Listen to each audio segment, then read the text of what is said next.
तो कैसे हो भाई लोग? आज हम फिर एक हॉरर स्टोरी लेके आ गए हैं जिसका क्रेडिट जाता है स्कैरी पंपकिन को। हमने तो कुछ नहीं करा है, बस हम रिएक्ट कर रहे हैं। बस भाई कॉपीराइट मत मार देना आप, ठीक है? बस यही दिक्कत है। अब चलो चालू करते हैं।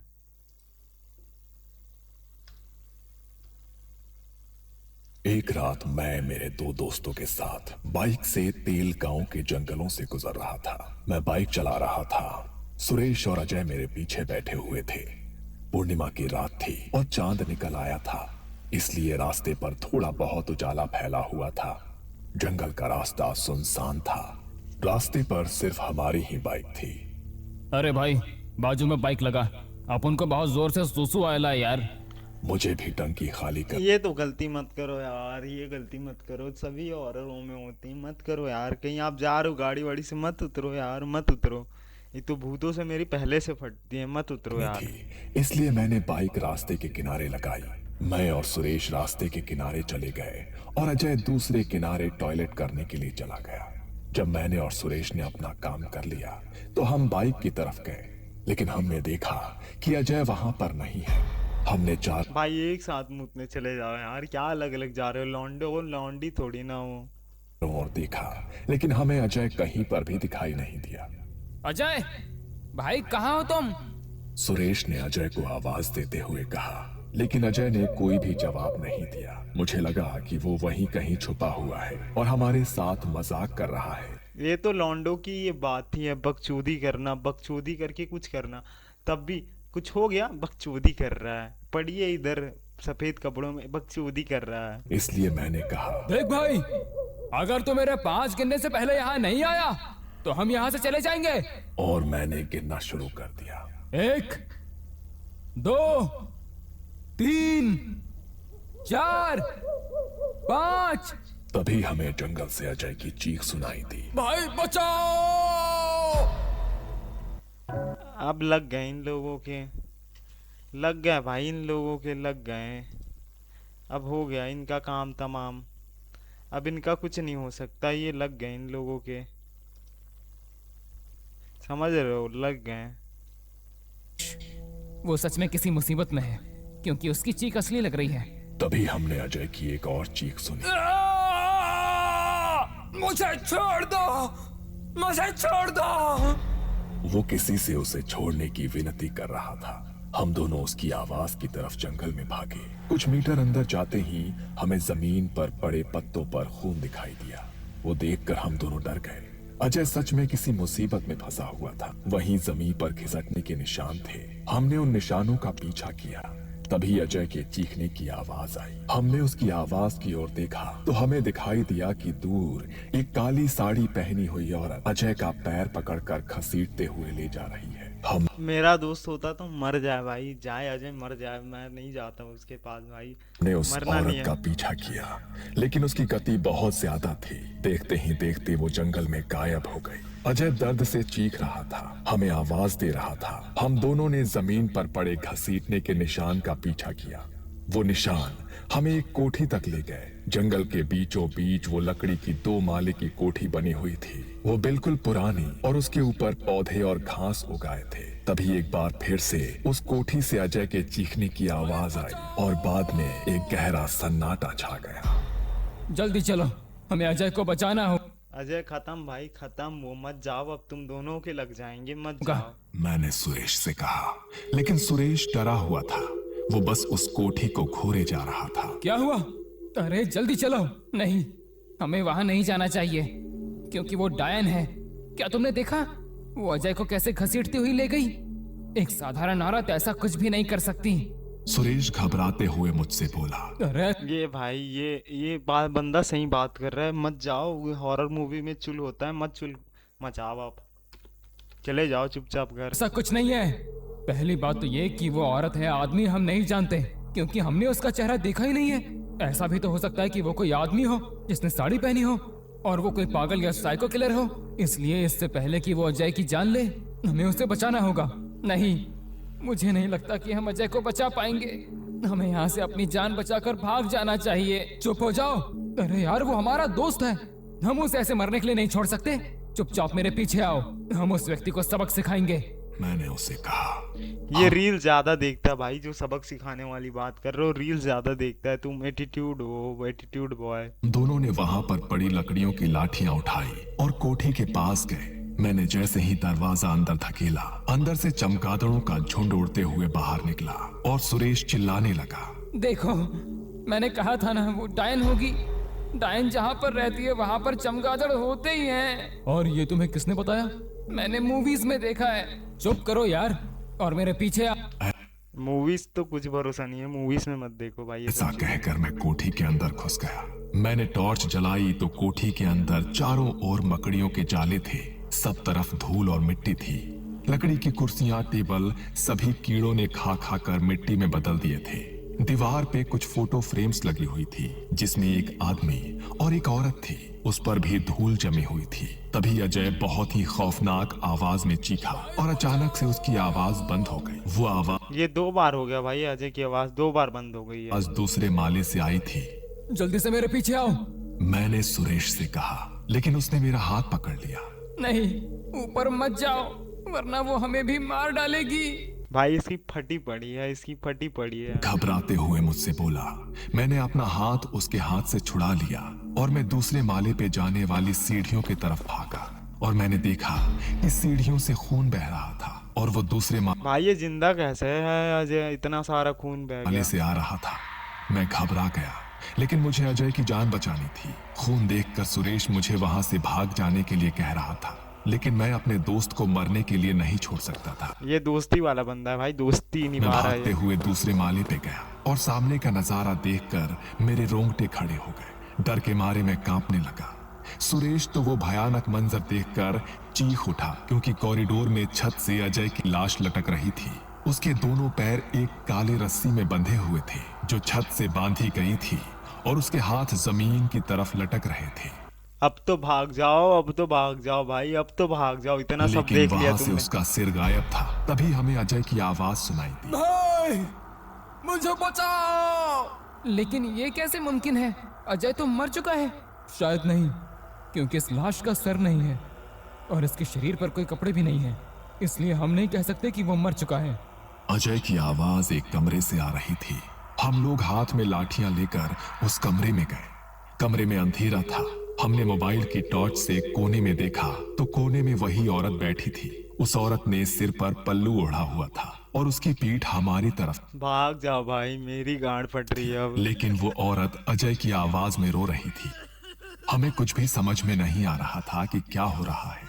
कौन हो तुम और अजय कहाँ है? मैंने उस औरत से पूछा।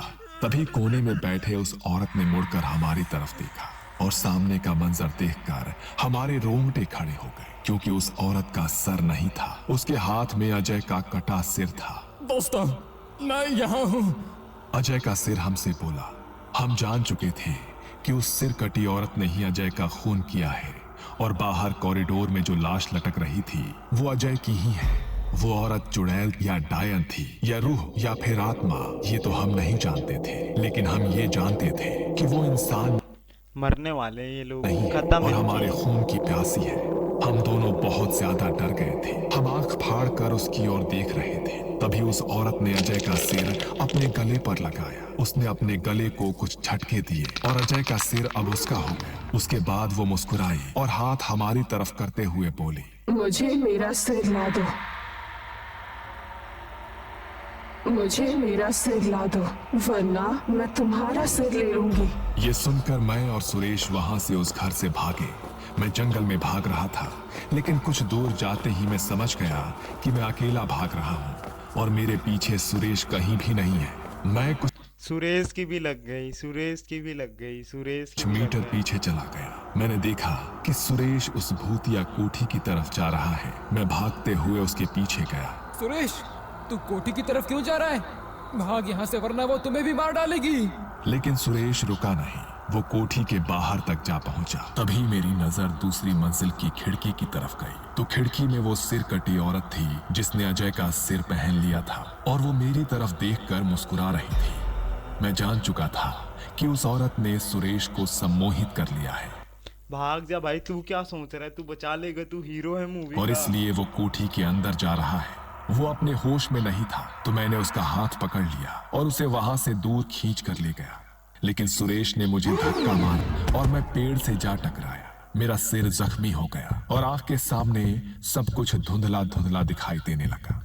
लेकिन मैंने देखा कि सुरेश उस कोठी के अंदर चला गया है। कुछ देर बाद मेरी आंखों की रोशनी ठीक हो गई और मैं सुरेश को आवाज लगाते हुए कोठी ये पागल है क्या? वो दो लोगों को मार चुकी है, तुम क्यों जा रहे हो ऐसी जगह पे? भाग जाओ के ना। उसी कमरे में चला गया मैं तो जिसमें भाग जाता भाई, क्या मैंने उस करता औरत मैं? को देखा था। मैंने देखा कि कमरे में सुरेश अपनी गर्दन पर एक हाथ से छुरी लगाए हुए खड़ा था और दूसरे हाथ से उसने अपने सिर के बाल को पकड़े हुए था। मेरा सिर ला दो, मुझे मेरा सिर ला दो। सुरेश अजीब तरीके से बड़बड़ाता गया और उसने अपने ही हाथ से छुरी से अपना सिर काट लिया और दाई क्या देख रहा है अब यहाँ पे? क्या देख रहा के है? हाथ भाग में ना पकड़ भाई लिया। तू। उसके धड़ से खून की पिचकारियां निकलने लगी और वो जमीन पर गिर गया। ये देखकर मेरे पैरों तले जमीन फिसल गई। क्या हुआ? डर गए? मेरे पीछे से अजय की आवाज आई। मैंने मुड़कर देखा तो खिड़की में वही सरकटी औरत बैठी थी जिसने अजय का सर पहना था। मैं वहां से भागा और दरवाजे तक पहुंचा, लेकिन मुझसे पहले ही वो दरवाजे तक पहुंच गई थी और दरवाजे के बिल्कुल सामने खड़ी थी। मैं वहां से बाहर नहीं जा सकता था। क्या चाहिए तुम्हें? क्या चाहिए? मेरा सिर, दे दूंगा भाई, इसके सिर मैं दे दूंगा, पर छोड़ दो इस बेचारे को। मुझे मेरा सिर ढूंढ कर ला दो, और अगर तुमने ऐसा नहीं किया तो मैं तुम्हारा सिर ले लूंगी। मैं समझ गया कि जरूर इसका किसी ने सिर काट कर खून कर दिया था और उसकी आत्मा अब उसका सिर ढूंढ रही है। अब मेरे सामने उसका सिर ढूंढने के अलावा कोई और चारा नहीं था। लेकिन मैं आपके बारे में कुछ नहीं जानता कि आपके साथ क्या हुआ था। आपका सिर ढूंढने के लिए आपको मुझे सब बताना होगा जो आपके खून के दिन हुआ था। मैं मेरे पति के साथ समर वेकेशन पर यहाँ आई थी। हमने ये कोठी छुट्टियां गुजारने के लिए ली थी। भाई ये कब की कहानी सुना रही है? देखो जाले वाले लग गए हैं ये भूत लोग भी ना। उस दिन मेरे पति कोठी के भूत लोग मेरी एक्स की तरह होते हैं, अच्छे आदमी का दिल काट जाते हैं और प्लेबॉय के साथ खुद कटवा लेते पीछे हैं। वाले तालाब पर मछलियां पकड़ने गए थे। मैं कोठी में अकेली थी, तभी किसी ने दरवाजा खटखटाया। मैंने दरवाजा खोला तो दरवाजे पर कुछ 19-20 साल के 3 लड़के खड़े थे। उनके पीठ पर कैंपिंग बैग्स थी। दरवाजा खोलते ही वो तीनों मेरी तरफ देखने लगे। उनमें से एक लड़का मेरे हाथ में पानी की बोतल थमाते हुए बोला, आंटी, हम लोग जंगल में कैंपिंग के लिए आए हैं, लेकिन हमारा पानी खत्म हो गया है। क्या मैं पीने के ये 3 हरामी बच्चे हैं भाई, लिए पानी तीन मिल हरामी सकता है? जो पीछे बैठा करते हैं क्लास के। वो लड़का शराब पिया हुआ था, लेकिन इंसानियत के खातिर मैंने उन्हें पानी देने का तय किया और दरवाजा आगे धकेल के किचन में पानी लेने चली गई। मैंने फ्रिज में से बोतल निकाली, तभी पीछे से किसी ने मेरा मुंह बंद कर दिया। मैं चिल्ला नहीं सकी। तभी मेरे सामने 2 लड़के आए। वो तीनों लड़के मेरे घर में घुस गए थे। उनके इरादे नेक नहीं थे, लेकिन तभी मेरे पति फिशिंग करके घर लौटे। उन लड़कों को मुझे पकड़ा हुआ देख उन्होंने उनके हाथ से पकड़ी मछली फेंक दी और उन लड़कों पे टूट पड़े। पति तो उसका वो है भाई बात। लेकिन उनमें से एक लड़के ने कैंपिंग नाइफ से उन्हें घोंप दिया। उन्होंने वहीं तड़पते हुए अपनी जान दे दी। मैंने उस लड़के के हाथ को दांतों से काटा। ये देख वो गुस्सा हो गया और उसने मुझ में चाकू से घोंप दिया। मैं फर्श पर गिर गई। वो लड़का शराब के नशे में पागल हो गया था। उसने मेरा सिर चाकू से काट डाला और मेरा कटा सिर हाथ में लिया। मैंने खुद का सिर कटा शरीर देखा और कुछ ही देर में मेरे आंखों के सामने अंधेरा छा गया। ब्रो तो भाई इसका सर गया कहाँ? इसका सर गया कहाँ? ये सर लेके अब इसको खुद ढूंढ लेना चाहिए था ना। ये तो भूत है, कहीं से भी जाके निकाल के ला सकती है। तो ये सर आखिर गया कहाँ?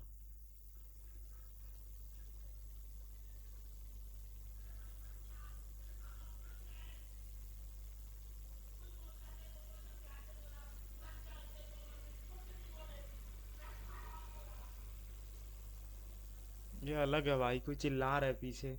दिल टूटा आशिक लग रहा है। ये कहानी चलने दो अब पहले तो। मेरा शरीर बरगद के पेड़ के नीचे दफनाया गया था, लेकिन वहां पर मेरा सिर नहीं था। मेरी रूह अधूरी थी, इसलिए अधूरी रूह पूरी करने तो ले आना भाई, के कहाँ है लिए तेरा मुझे सिर? मेरा सिर चाहिए।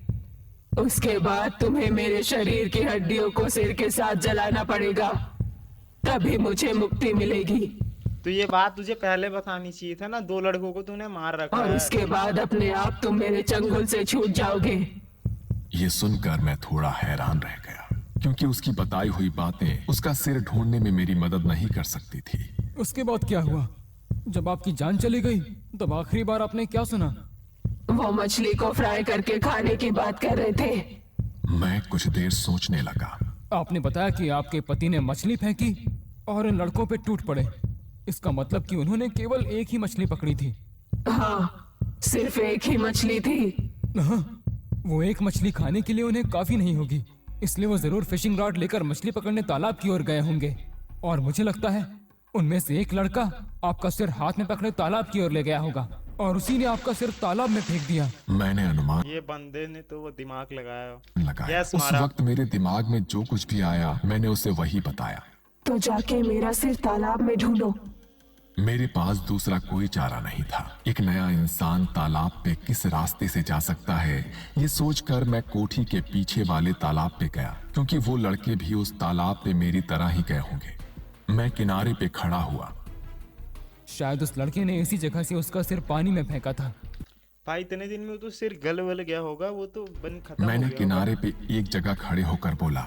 मैंने आजू बाजू देखा, वहां पर कुछ खाली नारियल पड़े थे। मैंने उनमें से एक सिर के बराबर नारियल उठाया और पानी में फेंका। उसके बाद मैंने उसके 5 मीटर के रेडियस में तालाब में डुबकी लगाई। 1.5-2 घंटे ढूंढने के बाद तालाब के निचली सतह में मुझे उसका सिर कीचड़ में फंसा हुआ मिला। उसका पूरा मांस मछलियों ने खा लिया था। मैं वो सिर जमीन पर ले आया। उसके बाद मैंने उस औरत की कब्र खोदी और उसके शरीर को सिर के साथ जला दिया। तभी उसकी आत्मा आसमान की ओर चली गई। उसके बाद मैं वहां से भागा और अपनी जिंदगी में उस खौफनाक और जंगल की भाई तरफ तेरे कभी 2 नहीं दोस्त गया। तो वो खत्म हो गए, वो तो खत्म हो गए। तो चलो भाई सब्सक्राइब रात- कर देना, अब हो गई खत्म आज की वीडियो।